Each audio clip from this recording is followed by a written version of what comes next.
8월 샬롬 두 번째 시간입니다. 오늘 말씀의 제목은 샬롬의 주인공으로 살아가라입니다. 샬롬의 주인공으로 살아가라. 이 말이 무엇인가? 우리 한번 말씀을 통하여 나누길 원합니다. 주인공, 드라마나 영화 속에 보면 주인공이 등장합니다. 흔히 주연이라고 이야기를 하죠. 근데 드라마나 영화에서 주인공만 등장하면 영화가 이루어집니까? 아니죠. 주인공을 돕는 조연, 엑스트라도 존재합니다. 그런데 누구나 다 주인공을 하려고 합니다. 주인공과 엑스트라의 큰 차이점, 제가 생각해 볼 때 몇 가지가 있더라고요. 주인공은 총에 한 방 맞아도 절대로 죽지 않습니다. 근데 엑스트라는 총소리만 나도 죽어요. 맞죠? 주인공은 실패합니다. 그러나 재기하고 다시 일어섭니다. 근데 엑스트라, 조연은 한 번 실패하면 나타나지가 않아요. 그렇죠? 화면 속에 나타나지가 않아요. 주인공의 이름은 다 기억합니다. 요즘 제일 재밌는 드라마가 뭐 있습니까? 네? 진짜가 나타났다. 주인공 이름이 뭡니까? 몰라요. 그러면 아직 드라마 잘 못 보죠. 연두. 전 드라마 잘 안 보는데요. 볼 수도 없는데 그래도 그때 요즘에 뭐 제일 재밌는 드라마 그 지난 한 주간에 이렇게 잠깐 TV 앞에 앉아 있는데 경이로운 소문 2인가요? 뭐 이렇게 하더라고요. 제가 원을 제가 이렇게 한 번 이렇게 이제 본 적이 있는데 그때 등장했던 인물들이 이렇게 등장하면서 새로운 인물이 한 명 이렇게 또 추가가 되고 하더라고요. 거기에 주인공 이름이 소문이더라고요. 맞습니까? 네, 보신 분들 예. 그래서 경이로운 소문이래요. 그래서 다른 사람 이름이 생각이 안 나는데 그 한 사람도 생각이 나요. 왜냐? 주인공이기 때문에. 다른 뭐 악마로 뭐 이렇게 등장했던 사람들, 뭐 적으로 한 사람들 이름이 생각이 안 나요. 어떤 영화나 드라마 다 보면은 주인공 이름이 생각이 나지만 조연의 이름은 생각도 안 나고 그냥 한 번에 이렇게 스쳐 지나가죠. 근데 결정적으로 주인공은 엑스트라 조연보다 몸값이 훨씬 더 높습니다. 맞죠? 그래서 주인공과 조연, 엑스트라의 차이점 뭐 여러 가지 있지만 그런 큰 차이점들이 있다. 그 조연과 엑스트라가 가장 갈망하는 한 사람이 있다면 주인공이 되고 싶어 하는 거예요. 물론 엑스트라가 나쁜 것은 아닙니다. 분명히 주인공을 빛나게 해줘야 되는 것이 조연의 역할이고 엑스트라의 역할이죠. 그럼에도 불구하고 저는 그 주인공을 생각하면서 저와 여러분이 하나님이 사용하시는 주인공이 되기를 간절히 소망합니다. 하나님 앞에 정말 쓰임받는 한 사람이 돼야지 저 빈둥빈둥 이렇게 거리면서 그냥 이렇게 지나가는 한 사람이 돼서는 안 된다는 것이죠. 특히 오늘 말씀 제목처럼 샬롬의 주인공으로 살아갈 수 있기를 주님의 이름으로 축복합니다. 여러분 한 사람을 통해서 깨어진 가정이 살아날 수 있다면, 무너진 직장이 다시금 회복될 수 있다면, 여러분 한 사람 통해서 깨어진 공동체가 다시금 회복할 수 있다면 얼마나 좋을까요? 그 역할, 하나님이 사용하시는 샬롬의 주인공이 되길 주님의 이름으로 축복합니다. 지난주에 이어서 이렇게 이어지는 말씀입니다. 사사기 6장 11절부터 이어지는 말씀은 현재 이스라엘의 어떤 상황이 있습니까? 샬롬의 무너지고 평강이 사라져 있는 그런 상황이었습니다. 왜 그랬을까요? 이스라엘의 우상 숭배와 하나님 말씀에 불순종하는 그것 때문에 샬롬이 완전히 깨어졌어요. 그러나 하나님은 깨어진 그 이스라엘의 모습을 그냥 내버려 두시지 않고 때에 따라서 하나님께서 보내주시는 한 사람을 일으켜 세웁니다. 오늘은 그 한 사람 중에 그 기드온의 이야기입니다. 무너져 있는 그 이스라엘에, 깨어진 그 이스라엘 백성들이 정말 궁핍하며 살아가고 있는 그 모습을 보면서 이스라엘 백성 또한 하나님 앞에 부르짖고 회개하며 기도합니다. 하나님, 이 땅을 회복시켜 주십시오. 하나님, 우리의 죄를 용서하여 주옵소서. 부르짖었더니, 회개하고 하나님 앞에 나아갔더니 하나님은 그 이스라엘 백성들을 외면하지 아니하시고 회복을 준비하고 계셨습니다. 그러면서 하나님께서는 기도원을 준비하셨다라고 말씀을 드렸죠. 하나님은 어느 시대든지 사람을 통해서 하나님의 일을 감당하십니다. 누구를 통해서요? 사람을 통해서. 우리가 잘 아는 아브라함 알지 않습니까? 믿음의 조상 아브라함. 아브라함에게는 자식 한 명이 없었습니다. 나이 100세가 될 때까지도 자식이 하나도 없었어요. 그러나 하나님은 아브라함에게 나타나서 내가 너에게 큰 민족을 이루겠다. 하늘의 별과 같이 바다의 모래알처럼 수많은 민족이 너를 통해서 이루어질 거야.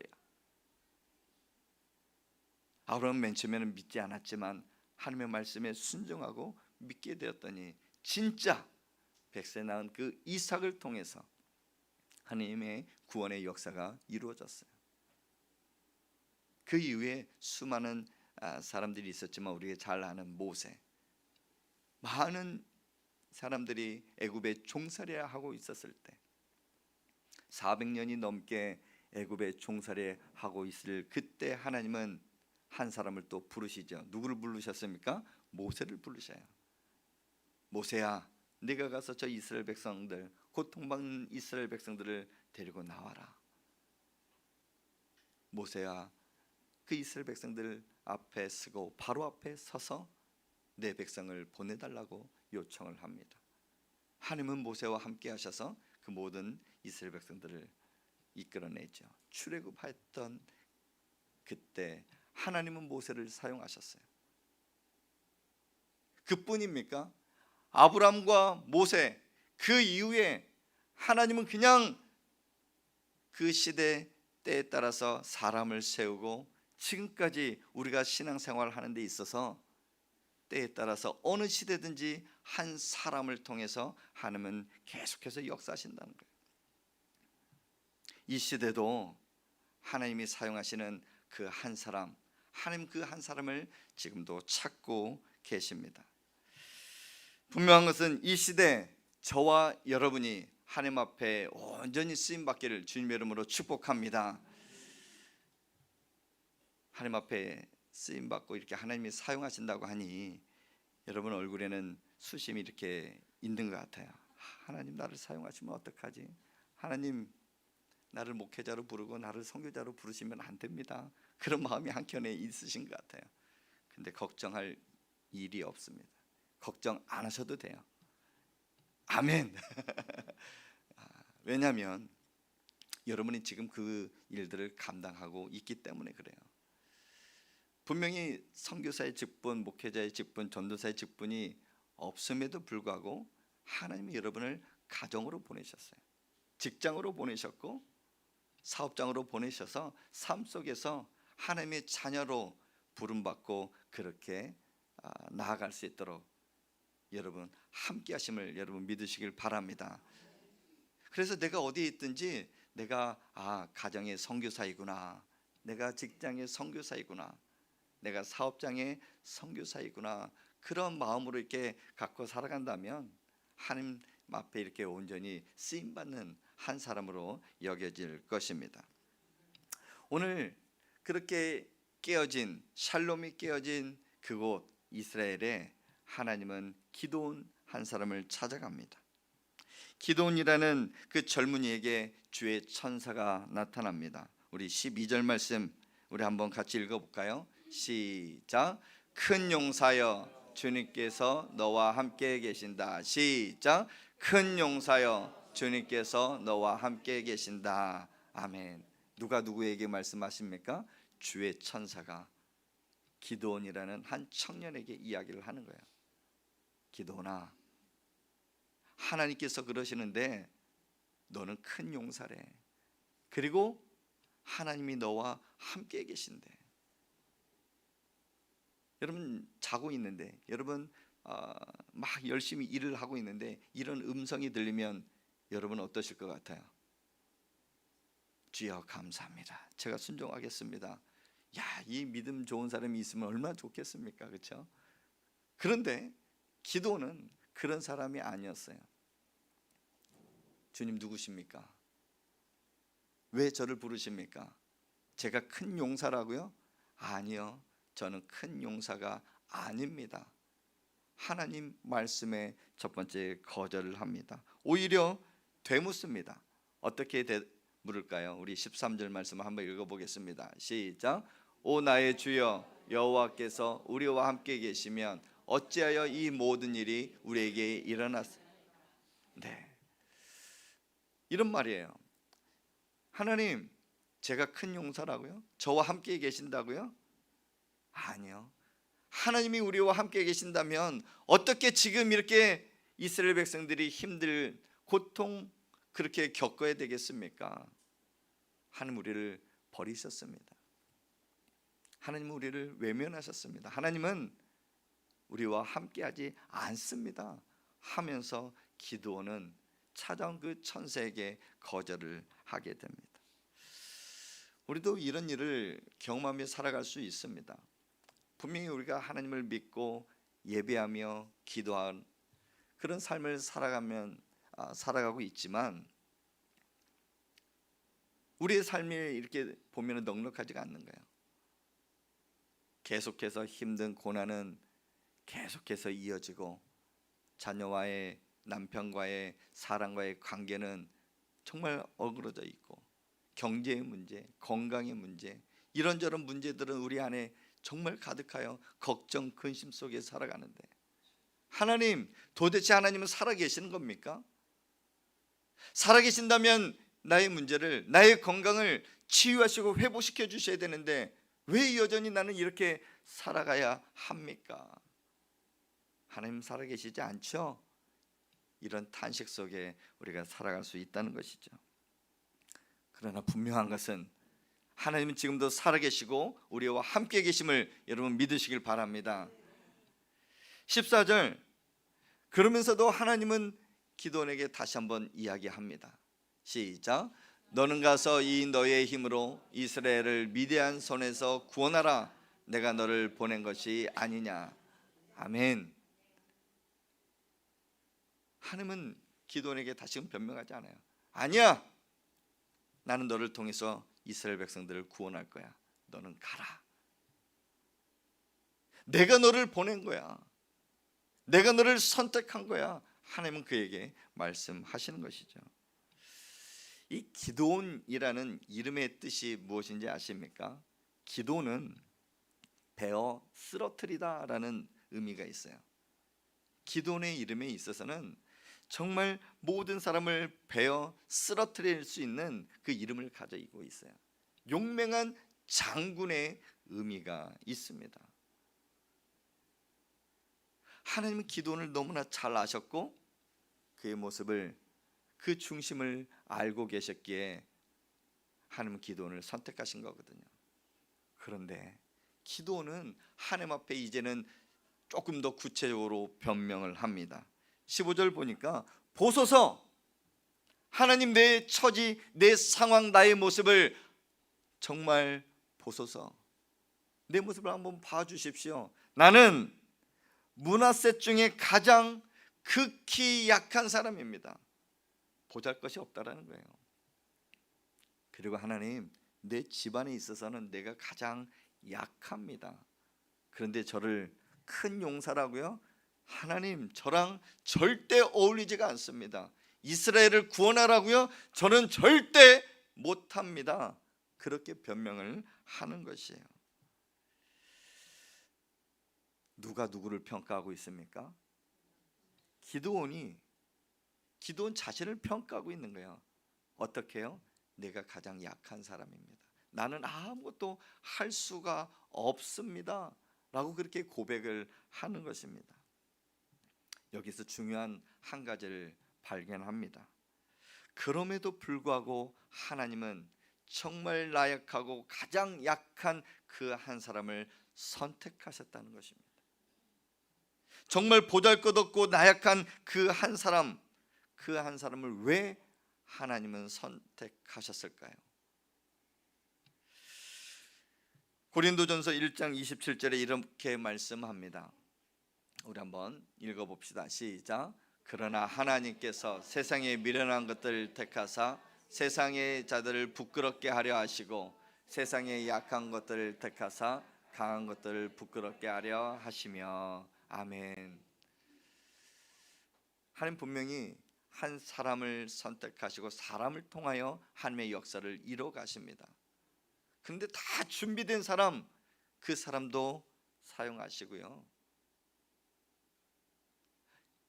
재력이 있고 엘리트 뭐 이런 사람도 하나님께서 사용하시지만 하나님이 사용하시는 그 한 사람은 사람을 외모로 취하지 아니하시고 그 마음 중심을 보시는 그 하나님, 마음 중심에 있는 사람을 택하셔서 사용하신다는 거예요. 특별히 오늘 고린도전서 1장 27절에 보니까 약한 자들을 택하시기도 한다는 거예요.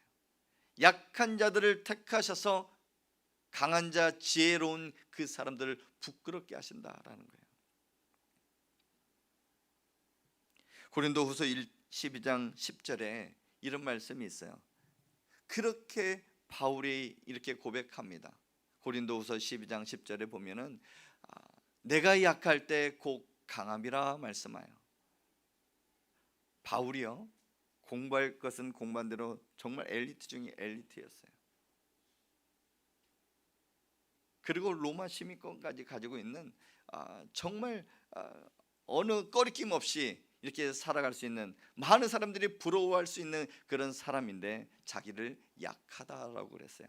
누구 앞에서? 하나님 앞에서. 우리 모두는 하나님 앞에 서 있으면 모두가 약한 존재이고 연약한 사람입니다. 그러나 하나님이 그와 함께 하시면 하나님이 주시는 그 모든 사명을 감당할 줄 믿습니다. 나약하고 연약한 그 기드온이 어떻게 이스라엘을 구원할 수 있었을까요? 그게 진짜 가능할까요? 가능합니다. 왜냐하면 하나님이 그와 함께 하시기 때문입니다. 하나님이 우리와 함께 하시면 나약하고 연약한다 할지라도, 비천에 처해 있고 아무것도 없다 할지라도 우리는 그 모든 것을 감당할 수 있음을 여러분 믿으시길 바랍니다. 16절에 다시 한번 그렇게 천사를 통해서 이야기합니다. 우리 한번 같이 읽어볼까요? 시작. 내가 반드시 너와 함께 하리니 내가 미디안 사람 치기를 한 사람을 치듯 하리라. 아멘. 천사를 통해서 하나님의 음성이 기드온에게 들려지는 거예요. 내가 반드시 너와 함께 하리라. 다시 한번 강조하는 것은 함께 하신다는 거예요. 이스라엘을 구원하는 것은 기드온의 힘으로는 절대 하지 못해요. 절대 불가능합니다. 그러나 약하고 연약한 그 존재에 전능하신 하나님이 함께 하시면 그 모든 일을 가능하다라는 것이죠. 여러분, 여러분과 함께 하시는 분이 누구입니까? 정말 누구와 함께 하면은 이 세상을 이겨나갈 수 있을까요? 두려움에서 벗어나고 정말 하나님이 함께 하시면 이 모든 것을 이겨낼 수 있는데 무엇이 우리에게 없습니까? 믿음이 없다는 거예요. 분명한 사실은 지금도 살아계셔서 역사하시는 하나님, 저와 여러분과 함께 하심을 믿으시길 바랍니다. 그러면 우리는 모든 것을 할 수가 있습니다. 사랑하는 성도 여러분, 하나님과 함께하는 사람이 될 수 있길 주님의 이름으로 축복합니다. 이제는 모든 것을 할 수가 있지 않습니까? 하나님이 나와 함께 하신다면. 그 다음에 나는 모든 것을 할 수 있어, 우리는 전진하면 나아가면 되는데 기도는 그렇지가 않았어요. 분명히 하나 더 확인을 해보고 싶었어요. 하나님, 그렇다면 내게 은혜를 주셨다면 진짜 내가 은혜를 받는지, 나와 함께 하시는 그 하나님이 진짜 계시는지 내게 보여주십시오. 정말 믿음 없는 사람, 이 기도원이 그렇게 하나님 앞에 요청을 합니다. 그랬더니 어떻게 합니까? 우리 15절 이후에 보니까 16절, 여호와께서 그에게 이르시되 내가 반드시 너와 함께하리라 하신 이후에 17절에 기도니 그에게 대답하되 만일 내가 주께 은혜를 얻었사오면 나와 말씀하신 이가 주 되시는 표징을 내게 보여주십시오. 그리고 하나님 앞에 이야기합니다. 하나님, 잠깐만 계십시오. 내가 무엇을 가지고 오겠습니다. 그걸 가지고 딱 나타났더니 염소와 그 다음에 무교병을 만들 수 있는 그런 반죽거리와 국을 가지고 온 거예요. 가지고 온 그 모습을 보고 하나님은, 그래, 너 앞에 있는 그 바위 위에다가 모든 것을 올려놓고 국을 부어라. 무슨 일이 일어날까요? 도무지 기도조차 알 수가 없었어요. 그런데 국을 붓는 순간, 고기를 올려놓고 그 무교병을 만든 그 순간, 국을 붓는 순간에는 그 불이 확 타오르는 것이었습니다. 그때 기도니 살아계신 하나님을 체험하게 됩니다. 하나님의 천사를 보게 되었고 순간 없어져 기도는 다시 하나님 앞에 울부짖으면서 기도합니다. 하나님, 제가 잘못했습니다.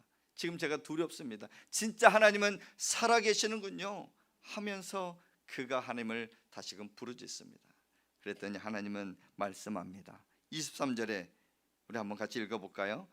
시작. 너는 안심하라, 두려워하지 말라, 죽지 아니하리라.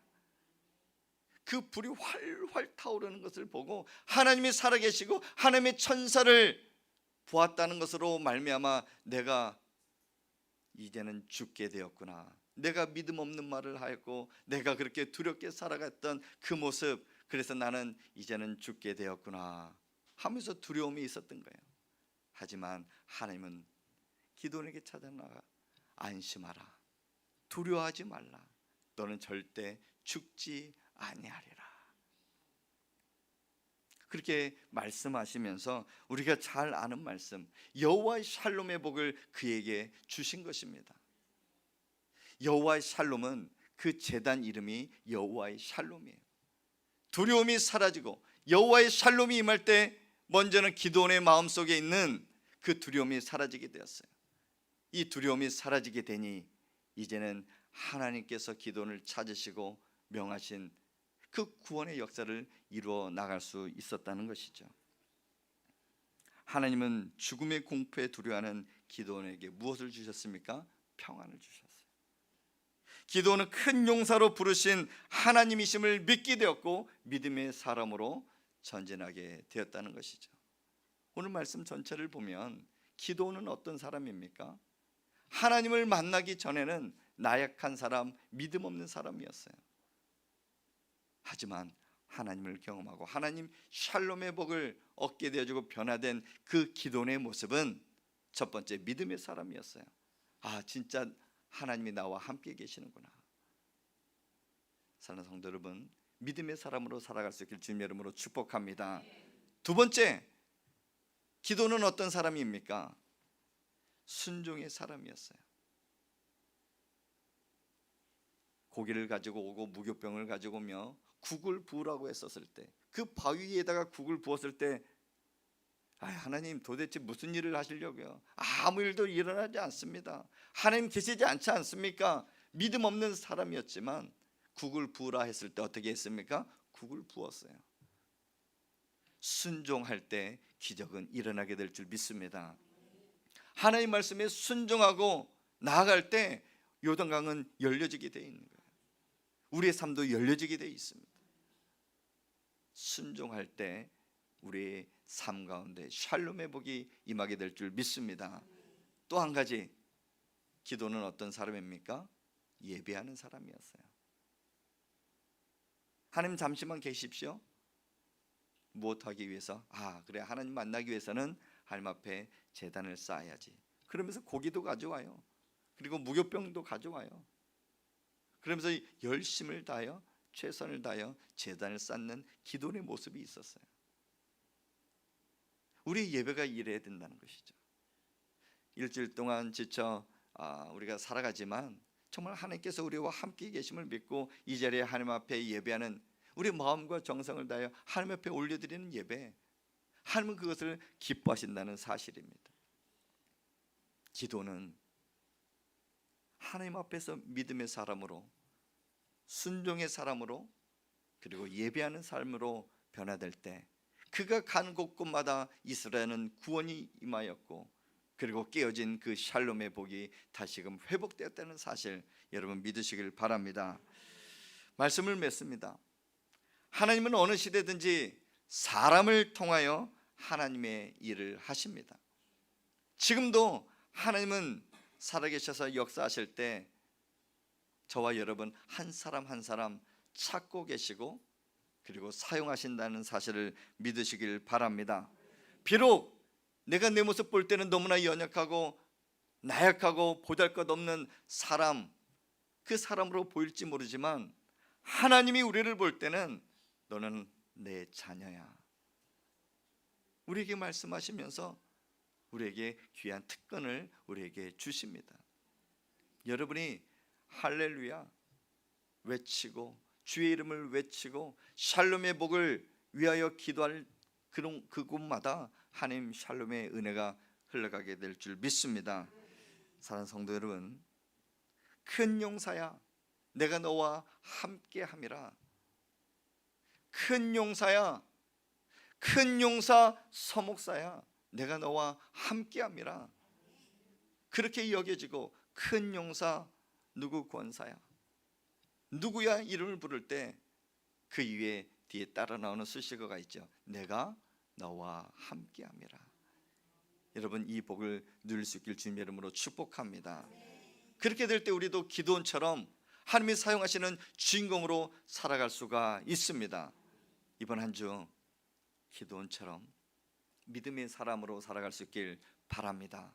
순종의 삶으로 예배하는 삶으로 하나님을 기쁘시게 하며 여러분이 거하는 그 공동체가 여름이 임하는 그곳에 샬롬의 복이 임하기를 주님의 이름으로 축복합니다.